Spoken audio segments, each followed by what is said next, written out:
Fala, minha galerinha do Evoluir! Estamos aqui com mais um vídeo, com mais uma videoaula desse curso maravilhoso, a disciplina Fundamentos da Educação Especial e Inclusiva. Estou aqui fazendo o vídeo 2, né? No vídeo um nós falamos de Levi Vygotsky e agora nós vamos falar sobre o nosso querido e amado Jean Piaget. Então, deixa eu diminuir aqui um pedacinho da tela, organizar aqui. Ok. Para ela ficar compartilhadazinha, tudo legal.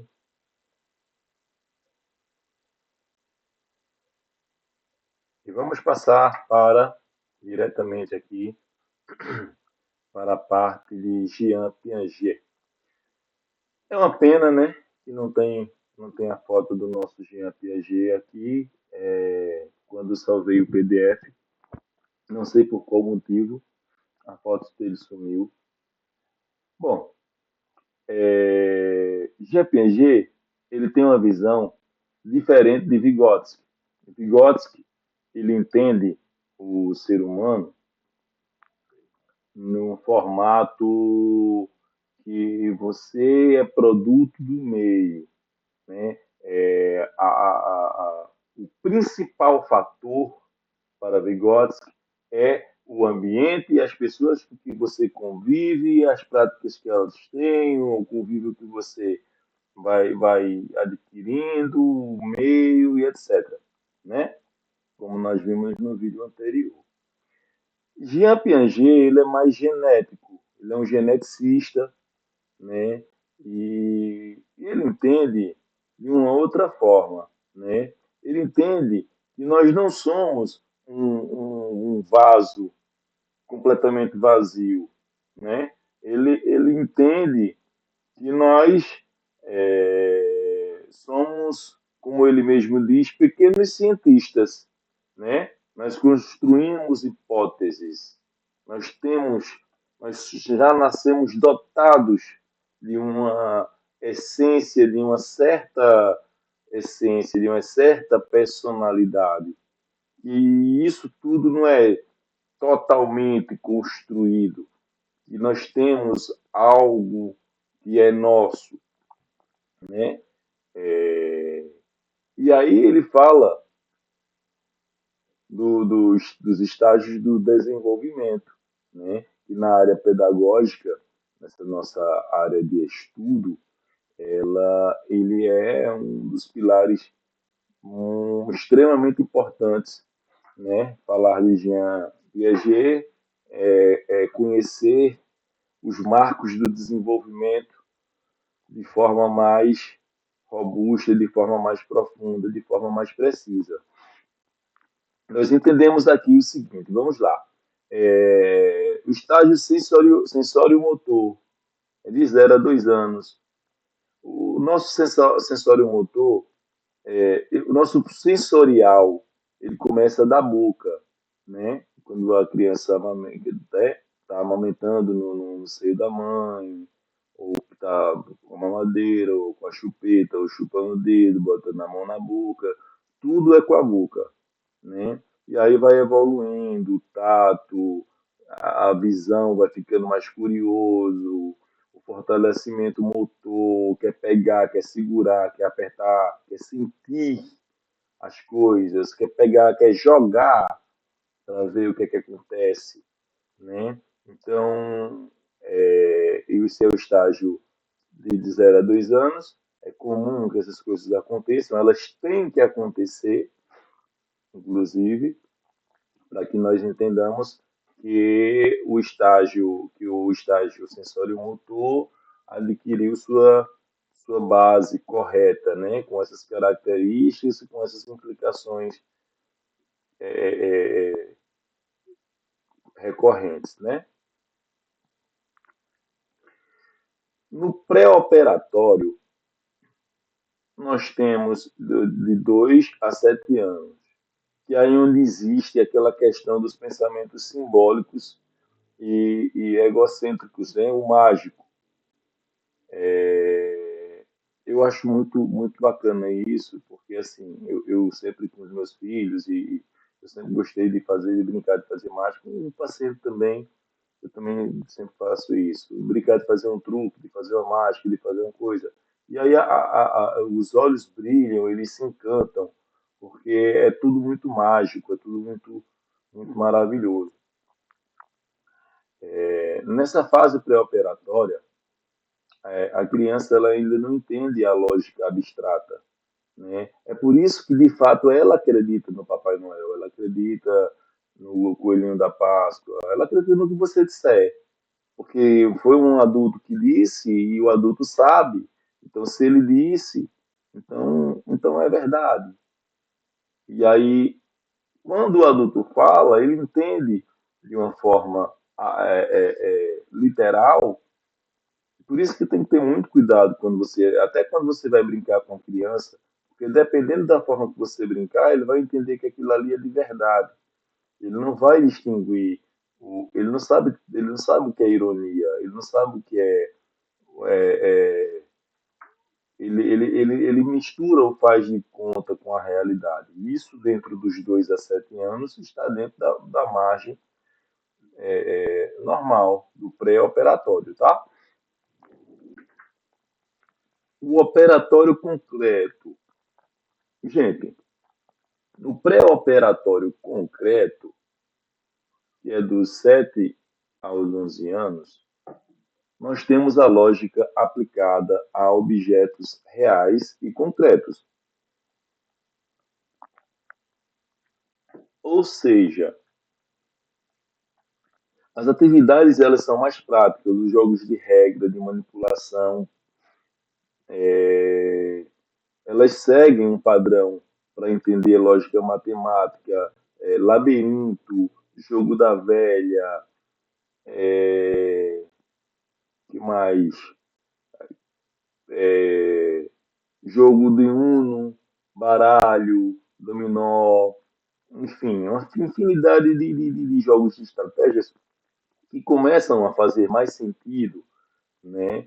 E aí já não está mais tanto o fantasioso, não está mais tanto o simbólico, está um pouco mais, eles estão um pouco mais exigentes ali na questão do concreto. Por quê? Eu quero saber por quê. Isso é assim? Não, mas você dizer que isso é assim não me convence. Eu quero saber por quê. Por que é assim, né? Me explique. E aí, na sequência, a partir dos 12 anos, que é o início da adolescência, onde nós temos o operatório formal, que é uma fase bem mais complexa. Por quê? Porque o pensamento abstrato e hipotético, ele toma uma proporção maior, ele toma uma proporção quase que absoluta ali. Ele entende muito mais ironia, ele entende e usa muito mais metáfora, ele entende expressões mais visuais, ele sabe quando você está insatisfeito, ele imita expressões de insatisfeito, então assim, ele está vivenciando a fase operatória formal, compreendendo também claramente o que é pensamento abstrato e hipotético. Não é que ele esteja vivendo lá nos 2 a 7, que ele está vivendo o simbólico. Não, muito pelo contrário, ele está compreendendo os pensamentos abstrato e hipotético. E aí ele põe em prática essa compreensão. Tá? No processo de aprendizagem, nós vimos que no processo de aprendizagem com Vygotsky, aquela questão ali da escadinha, da construção, etc. e tal. Né? E aqui nós temos 3 marcos, 3 pilares, que seriam o equilíbrio, a assimilação e a acomodação. Né? O equilíbrio é onde, digamos que onde começa a situação, A assimilação é onde vai se desenvolver e a acomodação é quando conclui e alcança a finalidade, né? O desequilíbrio é o quê? Eu não sei o que é isso. Ponto. Não sei o que é. O que é isso, né? E aí o mediador, ele não vai, ele vai procurar um método, uma forma de provocar curiosidade para ver se ele se esforça um pouquinho mais de compreender, porque de repente é algo que ele já viu, mas quando se tem deficiência intelectual associada a alguma outra condição, é, causa um esquecimento, uma má compreensão, né? Então, o mediador ele vai dar uma, não uma forçada, mas ele vai dar uma estimulada ali, uma provocada para ele, né, tentar entender, né? Aí temos aqui o segundo passo, que é o processo de assimilação. Que aí o que, que ele vai fazer? Ele vai assimilar. Colocou como exemplo aqui, chama um cavalo de cachorro grande. Qual a diferença? A diferença é o tamanho. É só o tamanho mesmo? A diferença? Será? O pelo é igual? A cauda, a orelha, o focinho, o som. Outra coisa, senhores cuidadores, senhores auxiliares de sala, senhoras e senhores mediadores, pelo amor de Deus, au au não é um animal, miau não é um animal, oink oink não é um animal. Animal é cachorro, gato, porco, galinha, galo. Outra coisa, não é gatinho, não é cachorrinho, não é pintinho, é gato, cachorro, pinto, tá? Para que eles entendam o nome correto, você tem que usar o nome correto. É fofo falar au au? É fofo. Mas quando nós estamos principalmente falando de educação inclusiva e de educação especial, nós temos que ter muito cuidado com as nomenclaturas, se nós queremos ensinar o certo, tá? E aí, finalizando, nós temos a acomodação, que é quando modifica a sua estrutura mental e ele inclui a aprendizagem, consolida. Ah, isso é um cavalo e é diferente do cachorro. Pronto. Ele entendeu que o cavalo é diferente do cachorro, o cachorro é diferente do gato, que um dinossauro não é um jacaré, que o jacaré não é um dinossauro, né? Que o cavalo não é uma zebra, que a zebra é zebra, cavalo é cavalo, né? Que é, o que é uma girafa. Outro dia eu mostrei uma girafa ao menino, perguntei que bicho é esse, ele disse que era uma zebra. Onde foi que ele viu essa semelhança, eu não sei, mas ele disse que era. Então, assim, são esses os três pilares de Piaget no processo. E agora nós vamos alcançar. Tem muito, muito, muito mais coisas sobre Jean Piaget, tá, gente? Eu vou disponibilizar depois o livro com mais material sobre ele. Ele é muito bom. Vamos falar agora de uma autora que eu sou muito fã. Eu trabalho muito com grande parte dos princípios dela, que é Maria Montessori, né? A pedagogia científica. O lema dela é ajude-me a fazer sozinho. Montessori ela revolucionou a capacidade da criança de autoeducar, né? Montessori entende que o ambiente, ele estando corretamente adaptado,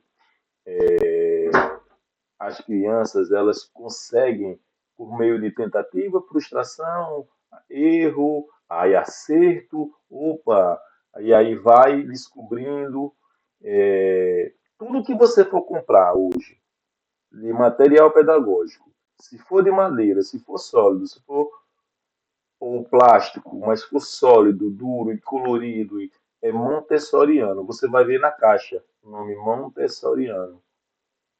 Ela se tornou tão importante que os produtos produzidos, que nem foi por ela, mas só pelo estilo, ela deu nome ao estilo de material pedagógico. Então, materiais pedagógicos que são sólidos, de madeira, etc., tal, isso nós chamamos de materiais montessorianos. E aí, como é que se trabalha no estilo Montessori? Né? Com acessibilidade e ordem. O ambiente ele tem que estar preparado e disponível e acessível para que a criança ela tenha autonomia. Por exemplo, vamos iniciar aqui uma sessão de terapia. E aí é o seguinte, nós vamos fazer um trabalho com um joguinho de quebra-cabeça. Então, João, quebra-cabeça o João sabe onde está, não sabe? Está naquela gavetinha ali que o João já conhece, não é? Então a gavetinha tem que ser baixa para que o João alcance. O João vai abrir a gavetinha, vai tirar o joguinho, vai trazer para cá, vai abrir essa colinha, vai botar e a gente vai começar a trabalhar o quebra-cabeça. Então, assim, a ideia de Montessori é essa. Eu não vou te ensinar, eu vou te ensinar a aprender. Entendeu? Eu vou te dar condições de que você descubra, né? De que você descubra como é bom aprender. Ó. Ajude-me a fazer sozinho. Esse é o tema dela.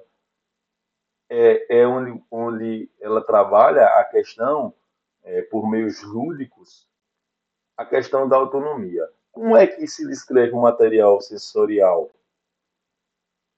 montessoriano? O material sensorial é coisa dela. Foi ela que teve essa ilustre ideia. O material sensorial ele tem que ter cor, ele tem que ter forma, ele tem que ter peso. Aqui não fala, mas ele também tem que ter textura, né? Ele tem que ter vários aspectos táteis, visuais, sensoriais. Se ele tiver cheiro, é muito bom também.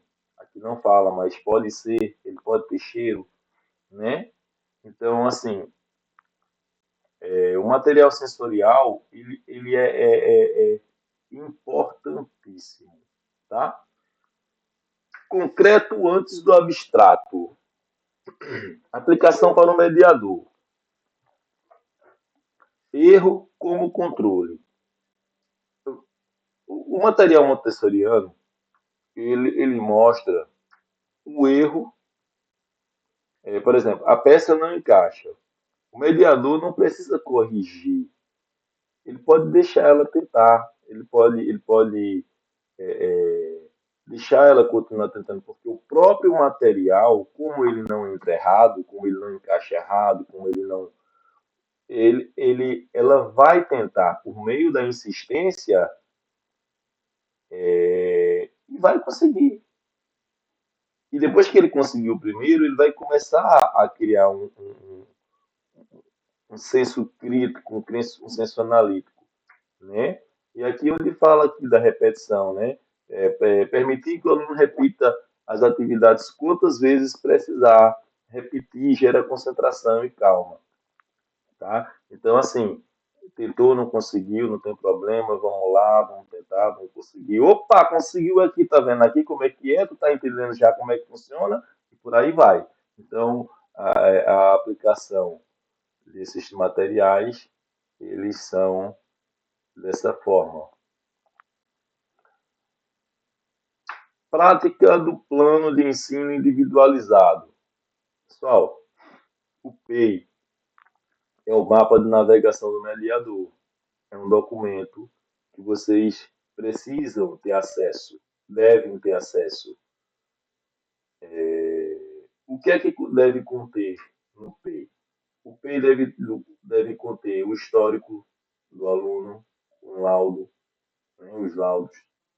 Deve conter as habilidades atuais, o que ele já sabe fazer, né? Deve conter a meta a longo prazo e a curto prazo, né? Anual e bimestral. O que é que a gente pensa conquistar com ele? Qual vai ser meu desafio, né? E as adaptações necessárias de currículos, né? Provavelmente do ambiente. Quais são as adaptações que a gente pode fazer? A gente pode fazer adaptação de pequeno porte, grande porte e tecnologia assistiva. A adaptação de pequeno porte, gente, é adaptação simples. É aquela adaptação que você, usando da astúcia ali no momento, você consegue improvisar. No esticar de braço você consegue resolver. São adaptações feitas no momento. Tá? Você consegue adaptar uma tarefinha, adaptar alguma atividade, adaptar alguma coisa como você tem disponível na hora. Adaptações de grande porte, aí elas envolvem já uma mudança de estrutura, por exemplo, eliminar um conteúdo abstrato, um aluno com deficiência intelectual severa, ele foca muito na funcionalidade. Então,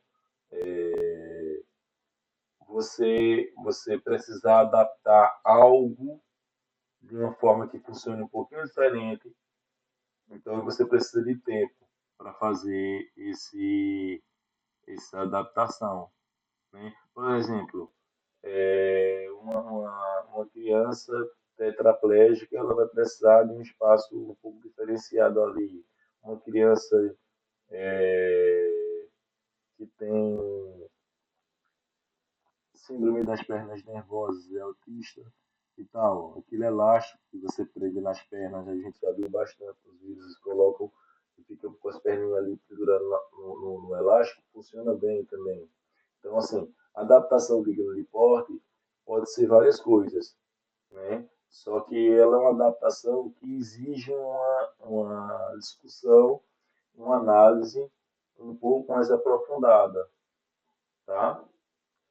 E a adaptação com tecnologia assertiva é quando a gente fala a respeito de uso de tablet, de pranchas, de comunicação com software, né? Um leitor de tela.